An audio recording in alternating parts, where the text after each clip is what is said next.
Hello Pantheray, and welcome to our new episode. Today I will derive the solution in n dimensions of a heat equation, yes? So this is the heat equation and I will derive its solution in n dimensions. Okay, first,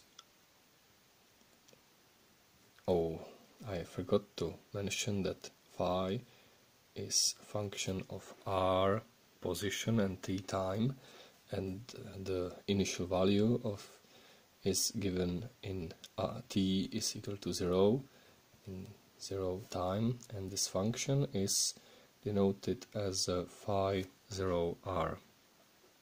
The solution goes like this. First you perform the Laplace transform. I remind you of the formula that the Laplace transform of a derivative of a function is s time its Laplace transform minus f in 0. Here the transformation variable is t, so it's Laplace f for t is equal to 0, so it's this initial value of phi. So then you will get that Laplacian of phi tilde, where tilde I have denoted the Laplace transform, is equal to s times phi tilde minus phi 0. Another transform will get rid of this Laplacian. This transform is Fourier transform, and now I will transform R to K, where this transform is multidimensional. See that I am transforming vectors. So Laplacian will then become minus k squared, where k is the magnitude of the k vector, and what is new is that there is hat, which denotes the Fourier transform, and there is tilde and hat, and this is Fourier transform of this initial state. Yes, little bit of rearrangement will result in that in this formula.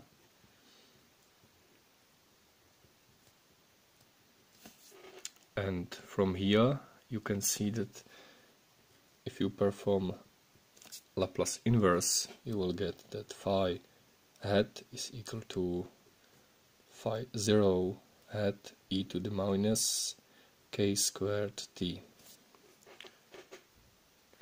This is dependent on k vector, this is dependent on k, and there is multiplication. That means that inverse Fourier transform will give you the solution in terms of a convolution.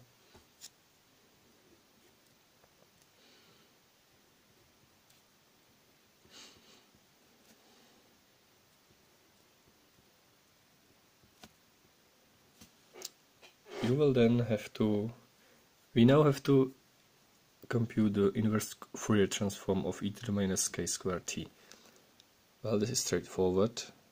Inverse transform of e to the minus k squared t is equal to 1 over 2 pi n integral over whole space the function, which is e to the minus k squared t, which I will write as k1 squared plus k2 squared plus k n squared times t, and there is plus or times e to the power of I k vector dot r vector, which is k1 x1 plus kn xn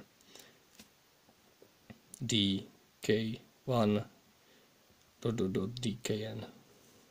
Yes, you can see clearly that this can be written as a product of these integrals,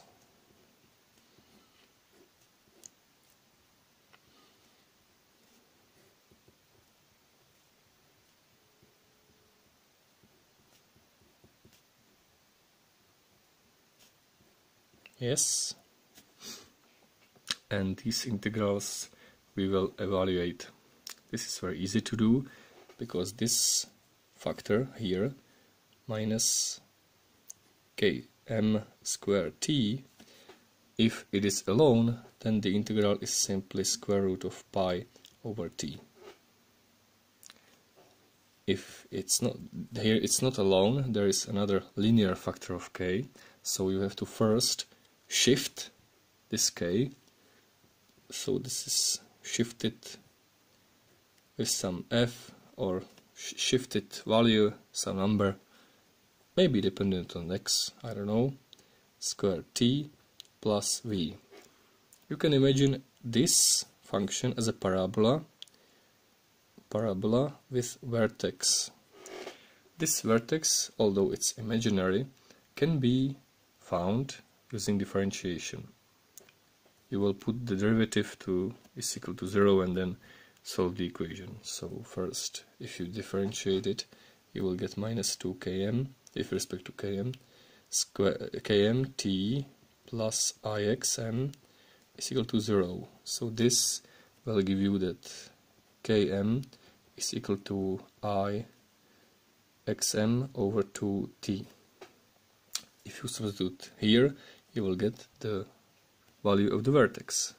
So minus km squared, which is there is minus which is xm, minus is cancel, so 4t, there's another t, minus, and there is I times this cancels, so it's minus km is this, and x is x squared over 2t, which results in xm squared over 4t. And if you multiply, and this is then, this can be written as e to the minus, therefore minus k, minus factor squared t plus some vertex. This is independent of k, so it can be factored out of the integral, and this integral is square root of pi over t. So that means that this whole thing, it's simply 1 over pi to the nth power. There is n integrals, which results in this square root of pi over t, and this factor exponentiated, this exponentiated factor xm squared over 4t is then multiplied over this whole product. And if you see x1 squared over 4t times x2 squared over 4t times e to the power of xn squared over 4t, it's simply e to the power of minus x1 squared plus x2 squared xn squared over 4t, and this is radius squared.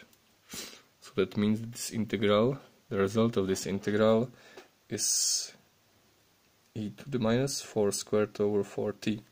So this is the inverse Fourier transform of e to the minus k squared t. So that means, and this can be all, yes, as simplified as this 2 pi, square root of 2 pi t is to the power of n times e to the power of r squared over 4t. So if you can remind the convolution, you will get the result. The result of the solution RT is equal to this convolution, so that means this can be factored out because it's independent on R position, so it's 1 over square root of 2 pi t to the nth power, and then there is integral of across the whole space, and there is this kernel, so which is e to the minus r prime squared over 4t times this minus r prime, and there is dv prime because you are integrating with respect to dashed coordinates, yes, so this is primed coordinates, and this is the formula in n dimensions, assuming the initial value is given across the whole space, which may or may be not satisfied. Okay, well, I hope you enjoyed this video on the solution of the heat equation, and see you next time. Panthera and goodbye.